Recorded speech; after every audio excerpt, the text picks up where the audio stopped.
Hi there, brother. I'm back with another. Remember Project Neptune that we worked together on? Yes, together. When I made the language kawshu, you were probably there with me if you're this channel subscriber, because that was the one that yielded the most amount of views and growth for this channel. And the thing is, I made that secret conlang not just for fun, but just for a people of paper. I'm stumbling with my English because it's been a while since I've started the camera, and yeah, the flow needs to get back. Now, we're going to get into the video today, and I'm going to talk about this book that I made and the obstacles that I had to overcome to make it through this world building project named Project Neptune. So, what is Project Neptune? Well, it's a story filled world with some cultist crows that are trying to create stone faced portals that split out water to drown earthlings so that they can stay in Earth instead of the earthlings. Yeah, sounds like a weird plot, right? And the story must be aptly weird, you would think it is. Now, let's take a deeper dive into the obstacles themselves. I have everything written in a book so that I don't start a yappuccino, and it's best for you too, because I wouldn't start a yappuccino. Now, the first obstacle and second obstacle, all of these things, I won't really name them as first, second, third, because that gets boring really quick. I'm just gonna go in the order that they came to me and how I faced them. This could be useful if you want to start out writing on a book, and it could also be useful if you just want to be entertained by the fables of how a fable is made. Okay, now I'm not trying to say I was the best at this process or anything, but I just want to say if you want to, this is a way to. Okay, let's start. The first thing that got to me was analysis paralysis. Before I started making the book or any comic in the first place, I used to make comics if you are unaware of that. When I tried to make a comic, I was afraid. What if some people noticed that I missed out a tree somewhere and mocked me dumb for it? That is basically analysis paralysis. It's thinking of something small in the details and forgetting the structure. The structure of the story, the narrative that I could form. All of that I just abandoned for a single tree. But when I could overcome it, I was able to finish the comic.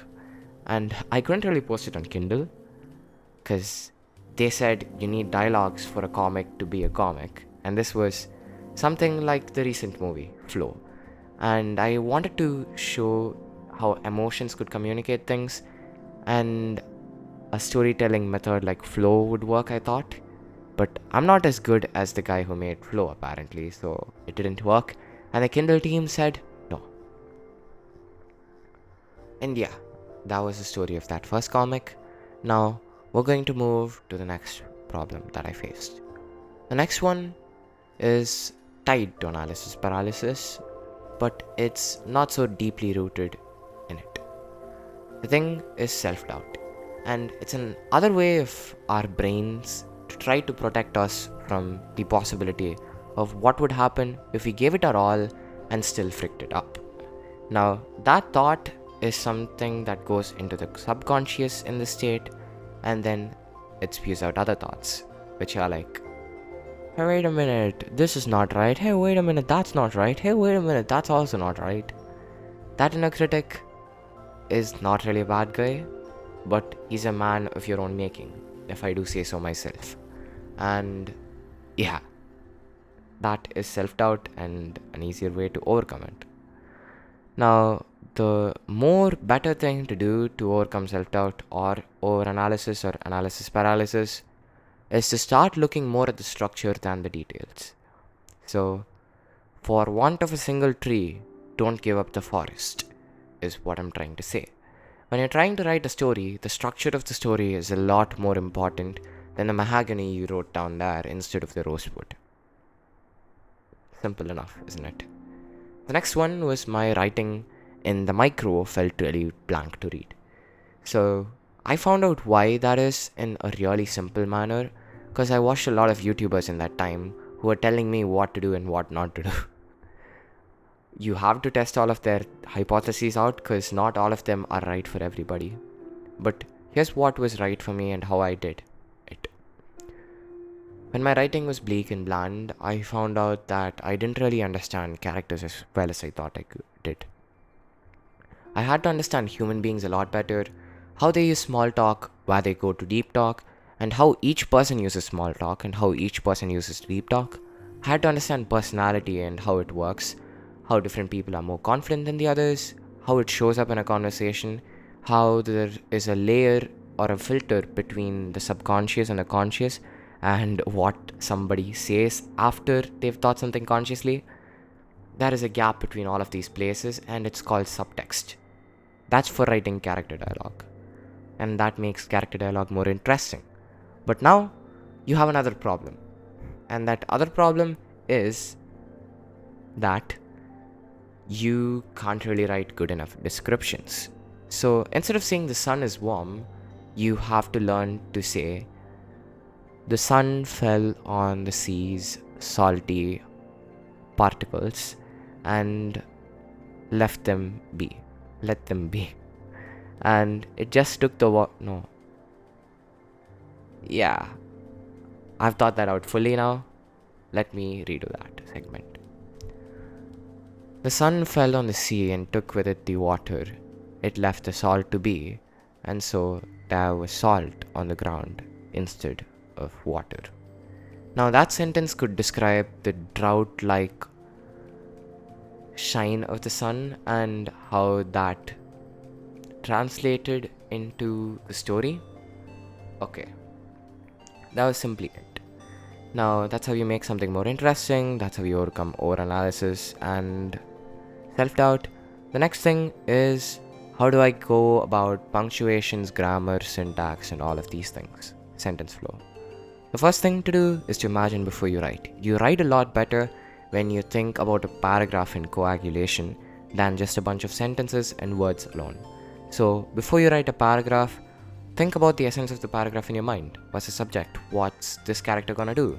What is he thinking to speak about? And all of these things, once you've thought them out, not in a line, but in coagulation, you are free to write, and that yields a lot better of a paragraph. In my personal experience, at least. So, grammar and syntax and punctuations. Punctuations, the best thing you can do is stick with full stops and commas. Do not go beyond that, and the ands that you use while you're writing, they have to be used a little bit differently than in speech. So, when you're using two actions subsequently in an and, when they're happening consequently, you use and without a comma. And when they're happening one after the other in a sequence, you have to use a comma. I think you got that. And full stops, they need to come at the ends of sentences. Do not go about thinking about semicolons and colons, because it makes it more confusing for the reader as well as you. Because there are lots of situations where the use of a comma and a use of a full stop and a use of a semicolon will overlap, and you're going to be stuck thinking about what to put there. Is it a comma or a semicolon? Is it a full stop or a semicolon? So, the best thing to do is to keep it out of the conversation. And yeah. Okay, now that you've heard all of this from me, the next thing that stopped me on this journey was the lack of a structure in my story. There was a lot of structure. I wrote down an outline for 3,000 words, so I wouldn't really blame myself for lacking structure, but lack of an adherence to it. So it was me taking shortcuts through the structure that led the story to shrink from 35,000 words, which I had planned and predicted, to 15,000. So I wouldn't really say shortcuts are wrong and you shouldn't be really taking them, but just to shrink the size of your novel, if you're doing that, that could be bad, is something to keep in mind. So the structure is not really something that is rigid. You don't really have to think about what each character is going to say where, and what's not going to happen, what's going to happen where. All you have to have is an idea of the flow of the narrative. And it's very simple. I could basically give you one of my narratives and you could see how I try to map it out so that you can map it out in a simple fashion than to go the complex route that a lot of writers these days show. So here's how the story starts. A couple goes on a van on a date to the hills so that they can gaze at stars together. But now, what happens is, they find that their wheels are punctured and they can't get there on time for the night. And the next thing that happens is they're warned about a mystical force that is in the forests near to the hills they want to go to. And they find that this kid was abducted in those hills and the sister desperately wants them to help. Now if they go into the forest, we're already facing a dilemma. And this is how you kind of map the story out. The next thing is, they do really find this guy named Free, who was the kid I was talking about before. And then what happens is, all of it went well, and this lady Calamari, who's this mystical force I was talking about before, was defeated.